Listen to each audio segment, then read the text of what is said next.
বাংলাদেশের বিচার বিভাগ কেমন ছিল সেটা আমরা সকলেই জানি। বিচারহীনতার সংস্কৃতি বাংলাদেশে ছিল এবং পিক অ্যান্ড চুজ করা হয়েছে। আপনারা দেখেছেন বিএনপি চেয়ারপারসন সাবেক প্রধানমন্ত্রী দেশনেত্রী বেগম খালেদা জিয়ার মামলার সময় 2018 সনের নির্বাচনের আগে মিথ্যা বানোয়াট একটা মামলায় ম্যাডামকে কনভিকশন দেওয়া হয়েছিল। পরবর্তীতে যখন আমরা আপিল করি, সেই আপিলটা আমাদের পাক ভারত উপমহাদেশে বোধহয় এই প্রথম যে আপিলটা শুনানি করার জন্য একটা 4 মাস ধার্য করে দেওয়া হয়েছিল। তো it was a political scheme that we believe. দেশনেত্রী বেগম খালেদা জিয়াকে নির্বাচনে অযোগ্য করার জন্য এই প্রক্রিয়াটা করা হয়েছিল। তো অর্থাৎ পলিটিসাইজড করা হয়েছিল বিচার বিভাগকে, এবং পার্টিকুলারলি বিএনপি চেয়ারপারসন এবং ভারপ্রাপ্ত চেয়ারম্যান জনাব তারেক রহমান অনফরচুনেটলি বিচার বিভাগকে ব্যবহার করা হয়েছে। পাশাপাশি দেশের সিভিল সোসাইটির যারা আছেন, যেমন বর্তমান একজন উপদেষ্টা মহোদয় আছেন শিল্প মন্ত্রণালয়ের দায়িত্বে, ওনাকেও সাজা দেওয়া হয়েছিল। এইভাবে সমাজের বিভিন্ন স্তরের মানুষকে যারা ওই বিচার বিভাগকে ব্যবহার করছে, এবং এটা জাতীয়ভাবে এস্টাবলিশ।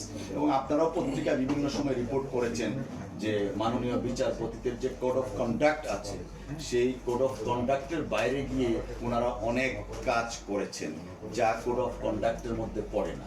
সমস্ত বিষয় নিয়ে আমাদের দলের পক্ষ থেকে গতকাল মাননীয় উপদেষ্টা মহোদয়ের সাথে, প্রধান উপদেষ্টা মহোদয়ের সাথে যে বৈঠক হয়েছে, সেই বৈঠকে পার্টির মহাসচিব সহ বিএনপির যে ডেলিগেশন ছিলেন, ওনারা দাবি জানিয়ে আসছেন পলিটিসাইজ যারা করেছেন এবং এই পলিটিসাইজ করার ক্ষেত্রে যারা দায়ী তাদের ব্যাপারে তড়িৎ সিদ্ধান্ত নেওয়ার জন্য বিচার বিভাগ থেকে, পার্টিকুলারলি ইন দ্য হাইকোর্ট ডিভিশনে।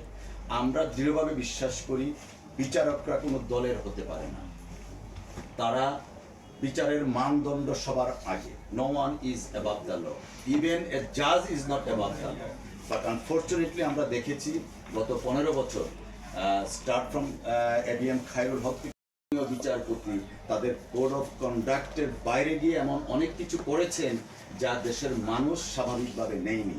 দেশনেত্রী বেগম খালেদা জিয়াকে এক কাপড়ে বাড়ি ছাড়তে হয়েছিল শুধুমাত্র এই বিচার বিভাগের কারণে। যখন বাড়ি ছাড়ার জন্য নোটিশ দেওয়া হয়, আমরা হাইকোর্টে এসেছিলাম, স্টে হয়েছিল, পরবর্তীতে স্টেপ করা হয়েছে। ইভেন বাড়ি ছাড়ার জন্য যে যথাযথ প্রক্রিয়া সেটাও পর্যন্ত অবলম্বন করা হয়নি, যে কারণে ওনাকে এক কাপড়ে বাড়িতে বক্তব্য প্রচার করা যাবে না, সেই রুলও ইস্যু করা হয়েছিল 2015 সনের 7ই জানুয়ারি। আমরা সেটাও দেখেছি। অর্থাৎ এই বিচার বিভাগকে রাজনৈতিক উদ্দেশ্যে কলুষিত করা হয়েছিল ফ্যাসিস্ট রেজিমের ক্ষমতাকে পাকাপুক্ত করার জন্য এবং প্রলম্বিত করার জন্য।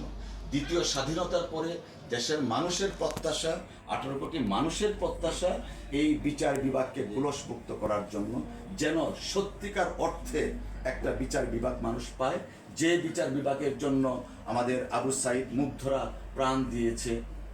সেই বিচার বিভাগ প্রতিষ্ঠা করার জন্য তাদের বিরুদ্ধেই বিচার বিভাগকে ব্যবহার করা হয়েছিল। এবং আপনারা দেখেছেন যে নিউ ইয়র্ক টাইমস, গার্ডিয়ান, জাতীয় এবং আন্তর্জাতিক অনেক পত্র পত্রিকায় বলেছিল, তখন রিপোর্ট এসেছিল যে ফ্যাসিস্ট রেজিম তাদের